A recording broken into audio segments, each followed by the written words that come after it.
So our last talk of this session is by Emile Servan-Schreiber. Hopefully I pronounced that okay. Um, Emile is a professor at Mohammed VI Polytechnic University and a managing director at Hypermind, a crowd forecasting company founded 20 years ago, then under the name News Futures. He is a cognitive scientist and entrepreneur specialized in business and policy applications of prediction markets and other collective intelligence technologies.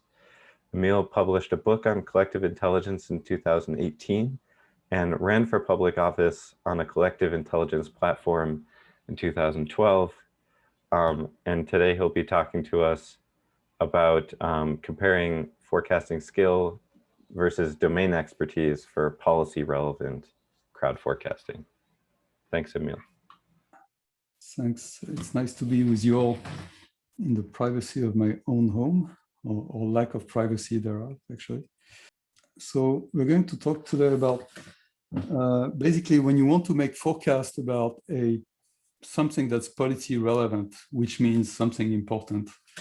Who should you invite to your crowdsourcing, crowd forecasting party, right? And the natural thing to do, this is work that we've done just very quickly together with the Johns Hopkins Center for Health Security and the wonderful team of researchers out there, and together also with Hypermind. So the natural thing to do is to invite experts, right? And you all talked today about different kinds of experiments. So if you want to assess which study is going to replicate in science, you're going to invite, if you're talking about psychology, you're going to invite psychologists. And if you're talking about engineering, you're inviting engineers. And if you're talking about pandemics or infectious disease, then you're going to invite this guy, right? And his friends. That makes sense. But also in the last decade or so, through the IARPA programs, HFC, ACE, Good Judgment, etc., we found that there is such a thing as what we call today a super forecaster, which is a general purpose reader of the somebody like you and me, except he's not necessarily a scientist, could be a scientist, could not be, just a reader of information about these types of issues that he's interested in, pandemics or infectious disease. Maybe he's just a veterinarian somewhere, or maybe he's just a biotechnology researcher, and he's not infectious disease or public health expert, but maybe he's interested in the issue and could learn about it. And also, that person happens to be very good as a prediction trader, maybe on Predicted, or maybe on Hypermind, or maybe on Metaculus, or whatever, Good Judgment Open, where somewhere else. Those guys are, they are infected by the virus of making predictions, essentially. So could this guy be interesting to invite as well to the party, even though they are nobodies, right? And so we had a chance to do not a formal experiment, but what you might call a natural experiment with all the flaws and all the design issues that could create, but also some interesting learnings in an actual real life situation. Through this project we had with Johns Hopkins starting in early 2019, so a year before the COVID-19 pandemic, actually.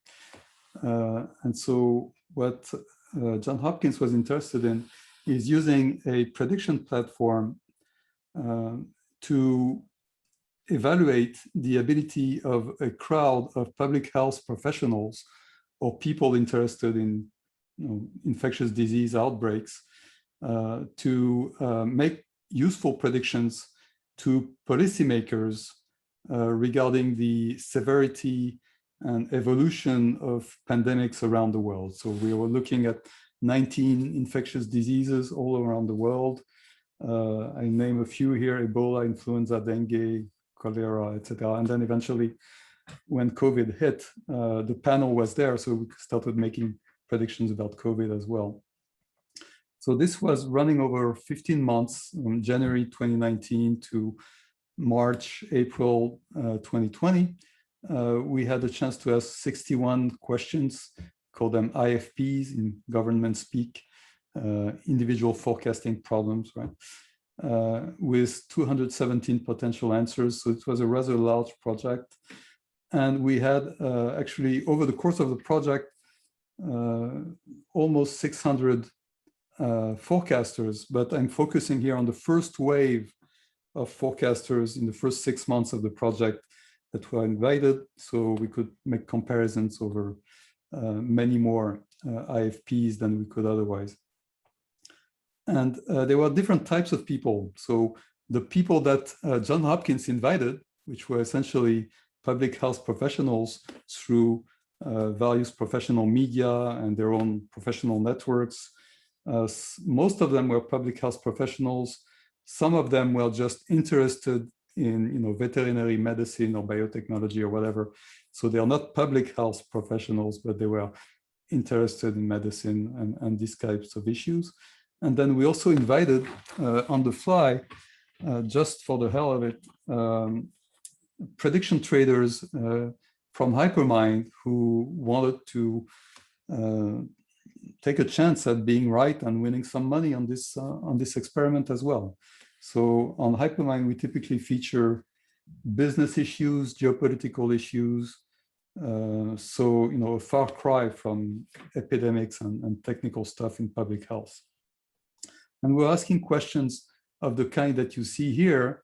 For example, how many member states of the World Health Organization would report more than 1,000 confirmed cases of COVID before that date, for example. And so you can see the different answers, probabilities evolving over time, etc. So what the experiment, the natural experiment we're able to do is to compare the forecasting abilities or the accuracy, prediction accuracy of the professional domain experts compared to the skilled forecasters who are not domain experts, but have some experience forecasting more than other people.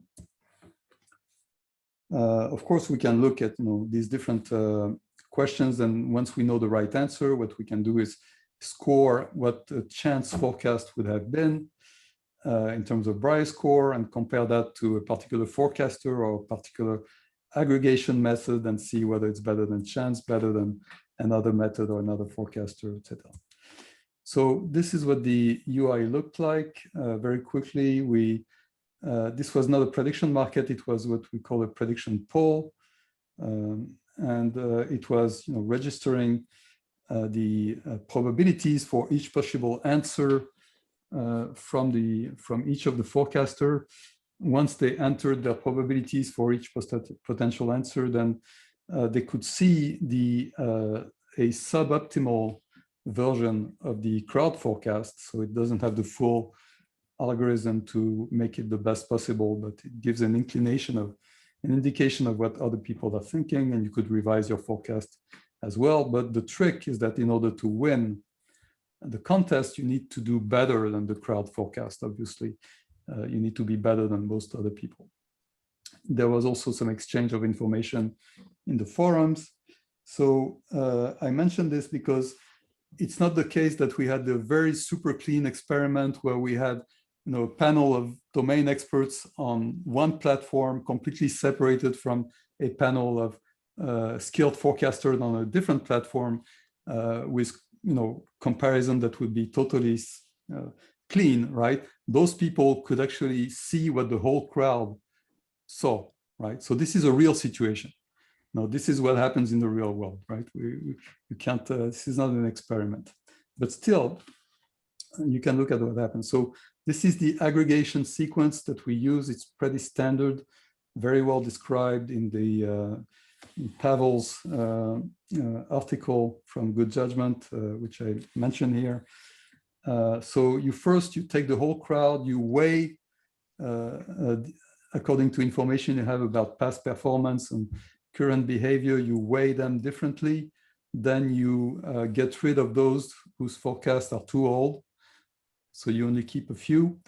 And then you do the weighted average, and then you do some extremization, and that gives you your crowd forecast. So It's nice because it works quite well. It worked for good judgment on geopolitical issues. We replicate the fact that this algorithm works quite well as well for a different domain, which is public health. You can see that in green, the full algorithm cumulative Braille score over 61 questions did really well, better than all the algorithms without the full transformation. You can see that the calibration was also rather nice, even though there were not a whole lot of questions, a whole lot of data, but still comes out pretty nice. And here are the individual performance of all the experts in different cohorts. So every dot here is one participant, and you measure here the Braille score over all the 59 questions they were answering. You can see several things here. So first of all, most people, including the experts in the domain, performed at the level of chance, right? Not very impressive individually performance, actually quite underwhelming. Second thing is that the experts, domain experts, did no better individually on average than the people who had neither expertise in the domain or expertise in forecasting per se. There was a small advantage on the average skilled forecaster compared to the average domain expert, but it was highly significant, but super small effect, right? More interesting, so that's the basic wisdom of crowd thing, but still very impressive every time you see it. Only 5 forecasters of 305 here did better than just the raw, super stupid average of everybody's forecast, right? Only 5. And when you optimize the crowd forecast, then it does better than everybody. Okay, so that's a typical result. Now, let's look at the crowd performance, the sub-crowd performance, actually. So different things here. One is that the public health professionals, even though they are individually very underwhelming, collectively they're excellent. Okay, the crowd does very well, the crowd of experts. But it doesn't do better than the crowd of skilled general purpose forecasters, right? Also, both of them, both crowds of experienced people, whether it's domain experience or forecasting experience, do better than those who don't have any one of those specific, officially, any one of those specific experiences. And thirdly, also interesting is that when you combine the crowds of public health professionals and you add to that pool the forecasting experts, then you do improve on what the domain experts by themselves can do, right? So there's value in adding those weird super forecasting types who have no domain expertise, but are willing to learn and are very, have the right mental attitude towards forecasting. And finally, also interesting is that even if you include the guys in green who have neither type of expertise, whom you might think would be the last people you'd want to invite, in fact, it does no harm at all. And not only does it do no harm at all, but you might even, identify some really cool new experts in that particular panel that you hadn't identified. Like this guy here is doing really well in the, this little green guy here. Maybe he's an alien as a little green guy, who knows? So one of the clues as to why the forecaster is doing so well compared to the domain experts, perhaps, is that they are twice as active, right? They really get off on forecasting. They do more than twice as many forecasts as anybody else. And also what happened, for example, when the COVID thing hit, all the experts started getting really busy and they had something else to do than forecasting. And that's when the crowd of general purpose guys can sort of take the lead, again, to supplement what is lacking in terms of domain expert input. And in real life, that happens, right? Domain experts are not rewarded, especially for being great forecasters. Usually they have better things to do than doing their forecast, and therefore there is value in having a supplemental pool of people that you can draw on. So the takeaways here. Now, in terms of forecasting, experts, this is my last slide. Experts suck, right? Don't trust individual experts, even if they look cool, like this guy. But you can trust collectively the experts. Okay, collectively they're really good, but you know, any one of them on TV or behind a lectern, don't trust any one of them individually. Second thing is that the crowd of skilled general purpose forecasters can augment significantly the pool of your pool of experts, and they can even substitute for it occasionally when that's required, because you don't have access to the experts anymore for any reason. And finally, you can just invite anybody and, you know, let's find new talent. It's not going to hurt. I think those are all useful implications for real world crowd forecasting experiments. Thank you very much. Awesome. Thank you so much, Emile. We already have a question. Daniel asks, can the improvement of combining the public health and forecasting pools be attributed to the increased quantity of forecasts? No. Short answer is no. I don't have the proof right there in the presentation. But for example, if you combine the experts, if you add more of them, because we added more of them later on, it doesn't improve very significantly the crowd of experts' ability. And if you combine the experts, domain experts, with the people who are not skilled forecasters, but you know, the green guys who are neither experts in anything, combine them, you don't improve. Whereas if you combine them with the skilled forecasters, you do improve. So there is something about the combination of skilled forecasting ability and domain expertise together that they sort of feed on each other productively in order to yield something that's higher than both of them alone. Great, thanks. And Grant asks, when you add people, it does better. Is this still true if you artificially control for the number of forecasters or control for the number of forecasts? Which I think might be a similar question. I don't know. We weren't able to control much of anything in this particular experiment. So, you know, these are all, I guess, good questions to ask. But we should focus as well. And I think, you know, it's part of this, the idea of this workshop is, you know, real world policy relevant stuff.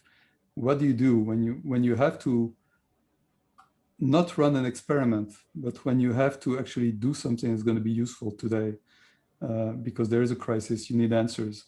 Who do you invite? And that's the question we're trying to answer. And I think this gives us some information about you know, what's harmful and what's not harmful. Okay, maybe one last question here. Oh, now there are two. Okay.